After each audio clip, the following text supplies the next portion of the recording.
mucha carta que hay de estos de Marcelino Palacio, Manuel María Grisales, en fin, que recogió el archivo historial en la época. Y entonces uno mira, ¿por qué fundaron Manizales? Entonces uno llega a la conclusión, ellos no se propusieron fundar la ciudad, mucho menos una ciudad. Ellos querían una aldea, porque ellos primero llegaron y colonizaron, tumbaron monte y organizaron allí sus huertas, su cultivo de maíz, frijol, yuca, plátano, arracacha, y después su ranchito, un ranchito de bar en tierra, bueno. Pero una ciudad, una población, no. Ellos querían una aldea. Esos primeros colonos sencillos, con la pata al suelo, esos querían una aldea, un sitio ahí como de intercambio comercial, una fonda, una posada, un sitio como para charlar, como para recogerse la gente los fines de semana, los sábados y domingos y hablar. Pero ni riesgos de un pueblo, una aldea así, una aldea así. Lo que pasa es que la aldea como que fue creciendo y surge lo que tenemos aquí al fondo. Y fue creciendo la aldea. ¿Pero por qué crece? Hay unas condiciones muy especiales por qué crece la aldea. Es que la colonización se profundizó. Va llegando y va llegando gente. Aquí empezó a llegar gente desde 1834, con Fermín López, y luego van llegando y van llegando y van llegando, porque se veía muy lindo este terreno desde lejos, digamos desde Neira. Se veía el terreno muy bello. Un morro gacho, eso era Manizales.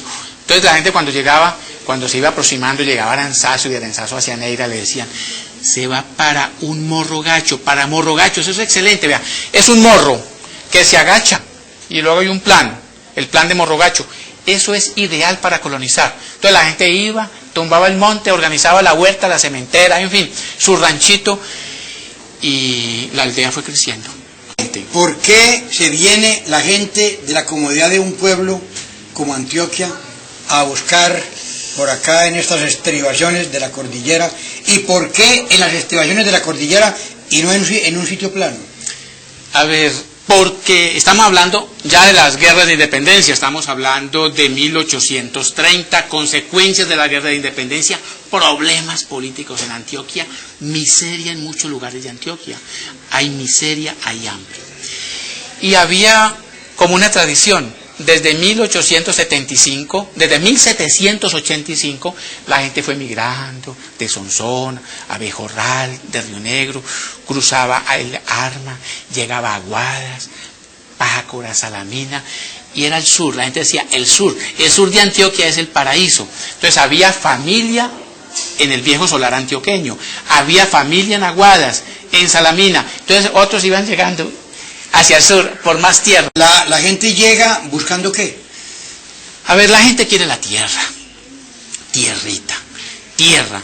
La gente hablaba de la tierrita, el terruño, un sitio como para sembrar el maíz, el frijol, el yuca, plátano, arracacha, las gallinas y el cerdo. La gente busca eso, la gente quiere comida, comida más que cualquier cosa, comida. Y luego mercadear, pero primero comida. La gente piensa, comida, un ranchito, el rancho de vara en tierra. Y vienen, encuentran estos terrenos, eran baldíos, sin dueño, cada quien cerca lo que cree que puede administrar. Sí, la gente sabe, está convencida que son baldíos del Estado. La gente decía, cruzamos el río Chinchiná, porque la gente confundía el Guacaiga con el Chinchiná. Cruzamos el río Chinchiná, ahí está el paraíso. No es sino tumbar bosque y organizar lentamente, de acuerdo con las necesidades. Si la familia era muy numerosa, con primos, tíos, en fin, muchos hijos, digamos 20 o 25 personas, entonces un lote grande, 10 fanegadas. La familia pequeña, 2 fanegadas o 3 fanegadas. La gente no era ambiciosa, angurriosa, decían ellos. No eran ambiciosos, sino de acuerdo con las posibilidades materiales, humanas para trabajar y para alimentar, las bocas para alimentar. Entonces la gente llegaba y lentamente iba cogiendo su terruño, su terreno, lo que le conviniese, lo que necesitase. ¿Y por qué nos correspondió a nosotros que fueran los antioqueños y no la gente del sur del país? A ver, porque esa parte pertenecía a Antioquia, esto era el sur de Antioquia. Antioquia hablaba de esto como el sur. El sur de Antioquia era de Arma hasta el río Chinchiná, eso es sur de Antioquia.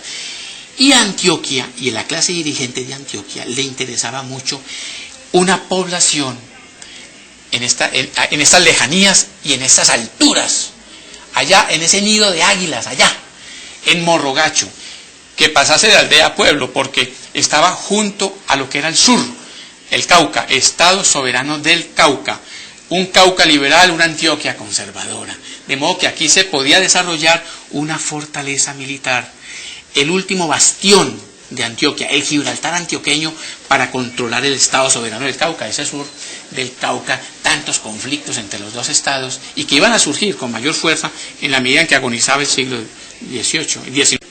Se funde el pueblo.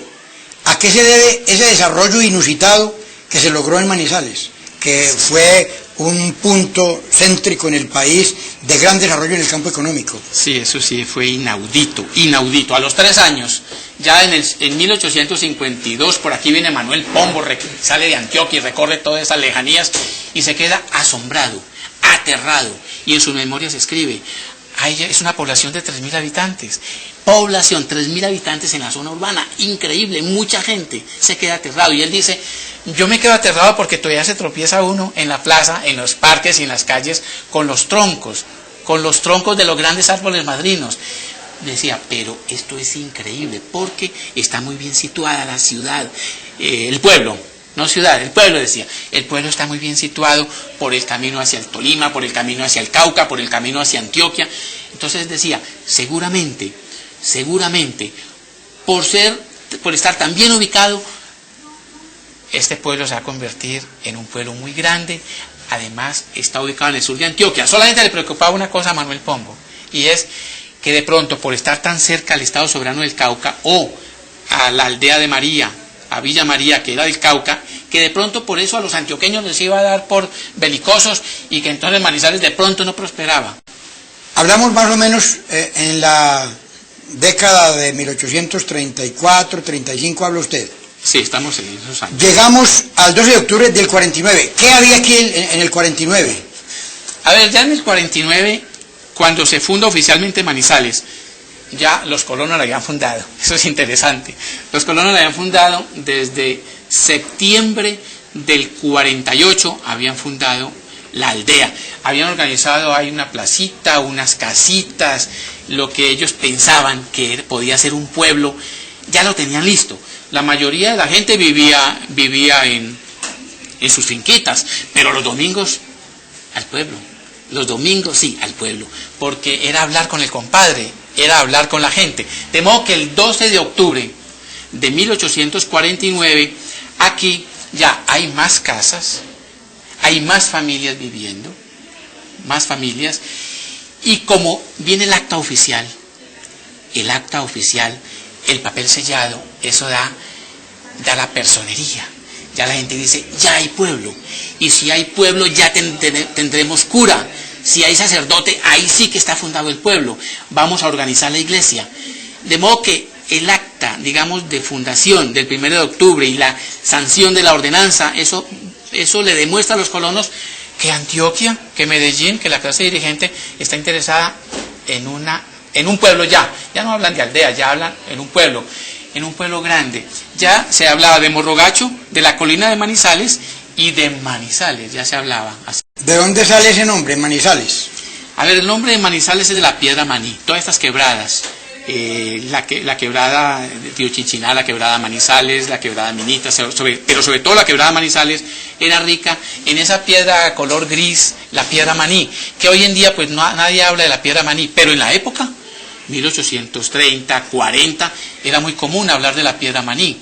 Entonces la gente decía, es un lugar donde hay mucha piedra Maní, hay mucho manizal, es un lugar de muchos manizales. Entonces, por hablar de la piedra Maní, de ese lugar de un gran manizal, se habló ya de Manizal. La versión que hay a través de la cual se dice que las mercancías que venían de Antioquia para esta zona tenían un nombre, le ponían en los bultos, Manizales, que quería decir Manuel María Grisales. Esas son fábulas, son inventos, eso no tiene ninguna razón de ser. Sí, no tiene ningún asidero, son fábulas, sobre todo porque el telégrafo es de 1870 en esta zona, porque que también se dio la versión que por telégrafos decían Manizales. No, esos ya son fábulas, no, desde 1800 44 se decía, es un lugar de la piedra maní, es un lugar, es un gran manizal, muchos manizales. Ya.